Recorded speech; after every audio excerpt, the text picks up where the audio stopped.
Olá, turma! Nesse vídeo, eu vou fazer junto com vocês a correção da atividade 5, as plantas e o solo. Então, essa atividade ela se inicia no finalzinho da página 107, vai para a página 108, 109 e 110.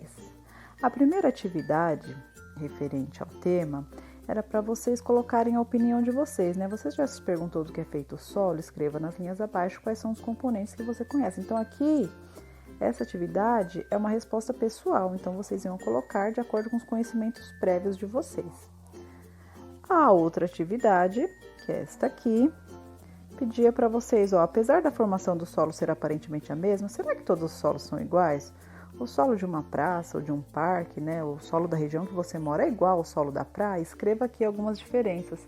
Então aqui vocês iam colocar diferenças. A gente sabe que o solo da praia é uma região arenosa, então as partículas que formam aquele solo da praia são um pouquinho maiores, né? São fragmentos de solo, de rocha um pouquinho maiores, então formando aquela a que a gente chama de areia, né? Que é o tamanho das partículas que é o tamanho areia. Então, é diferente da região que a gente mora. A gente pode até encontrar em certos locais uma região arenosa, mas normalmente a gente encontra um solo um pouco mais compactado, né? Um pouco mais, às vezes, barrento, quando ele não está coberto, né? Por asfalto, por concreto, né? A parte que está embaixo normalmente é um solo mais compactado, mais pro argiloso, né? Ou um solo mífero. Então, aqui vocês iam comparar a atividade seguinte, que é o do vamos praticar. Nós tínhamos aqui duas plantas, onde vocês iriam observar as características dessas duas plantas e preencher esta tabela aqui. Então, nós tínhamos uma planta que se chama hipomeia, que é esta aqui, e uma planta que se chama pitanga, que é essa aqui.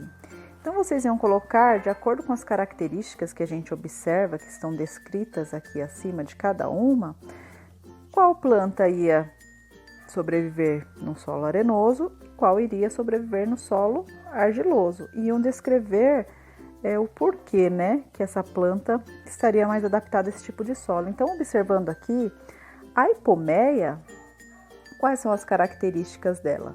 Ela é uma planta rasteira com raízes pouco profundas e muito ramificada. Então, uma planta com raízes pouco profundas, ela iria se dar melhor num solo argiloso, tá?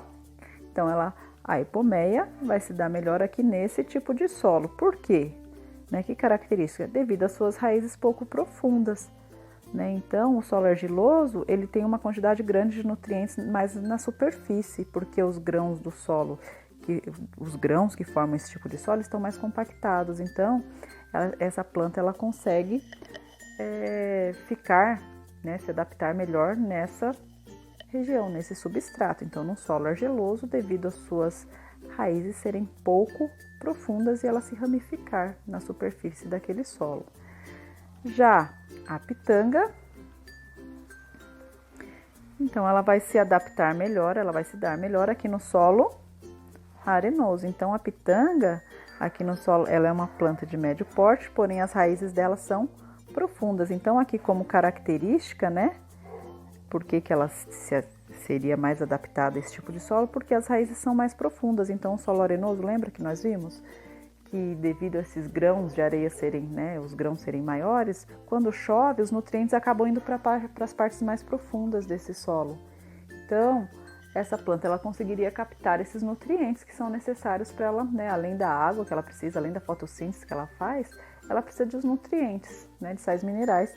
E esses nutrientes, conforme chove, no caso do solo arenoso, eles são levados para as partes mais profundas. Então, essa planta se adaptaria melhor a um solo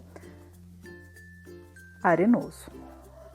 Aí, atividade B. Depois de uma chuva forte e longa, qual tipo de solo geralmente ficaria alagado? Um solo arenoso ou um solo argiloso? Explique. Então, o que ficaria alagado aqui seria um solo argiloso. Tá? Por quê? No arenoso, as partículas, os grãos que formam aquele solo, né, os grãozinhos de rocha, eles estão maiores. Então, quando chove, a água infiltra, é rapidamente absorvida. No argiloso, não. As partículas de rocha que formam esse solo são bem pequenininhas, normalmente bem fininhas. Então, elas estão bem juntinhas, bem agregadas. E conforme chove, a tendência é o quê? Que alague, que essa água demore um pouquinho mais para ser absorvida para esse solo, ok? A outra atividade, nós tínhamos aqui uma planta, que é o cacto, e era para vocês colocarem como você relaciona as características dessa planta ao ambiente que ela vive. Então, o cacto, ele é uma planta que é adaptada a viver em ambientes secos, com pouca água, tá? Que é uma característica da caatinga. Então, a caatinga é um ambiente que chove pouco, o solo é bem seco, né? Normalmente formado por partículas um pouco maiores de rocha, né? Então, esse cacto, que características que ele tem? Nós conseguimos observar. Primeira coisa, ele tem espinhos. Esses espinhos são folhas, né, modificadas que ele serve como uma proteção. Então, ele vai proteger essa planta contra predadores. Não é todo animal que vai se alimentar. E, além disso, evita que ele perca muita água, que ele transpire, que ele perca muita água, porque já chove pouco, né? Já tem pouca água no ambiente, então evita que ele perca o pouco de água que ele consegue armazenar, que é uma outra característica dele.